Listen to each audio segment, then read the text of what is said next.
Vedic Maths Level 1 Class 2 already நம்ம first கிளாஸில் 10 complement பார்த்தோம். இப்போ ரெண்டாவது கிளாஸில் நம்ம 9 காம்ப்ளிமெண்ட் பார்க்க போகிறோம். இந்த 9 காம்ப்ளிமெண்ட் அண்டு 10 காம்ப்ளிமெண்ட் தெரிஞ்சால் தான் நம்மளால் வேதிக் மேக்ஸில் அடிஷன் சப்ட்ராக்ஷன் ஈஸியாக பண்ண முடியும். ஸோ இந்த கிளாஸில் நாம் 9 காம்ப்ளிமெண்ட் பார்க்க போகிறோம். ஒரு நம்பரோட எந்த நம்பரை ஆட் பண்ணால் நமக்கு 9 வருமோ அதுதான் நமக்கு 9 காம்ப்ளிமெண்ட்.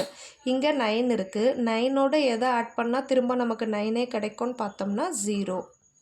8ஓட 1 ஆட் பண்ணும்போது 9 ஆகும். ஸோ 8க்கு 9 காம்ப்ளிமெண்ட் 1. 7ஓட 9 காம்ப்ளிமெண்ட் 2. 6ஓட 9 காம்ப்ளிமெண்ட் 3.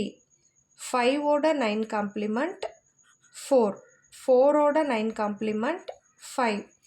3ஓட 9 காம்ப்ளிமெண்ட் 6. 2ஓட 9 காம்ப்ளிமெண்ட் 7. 1ஓட 9 காம்ப்ளிமெண்ட் 8.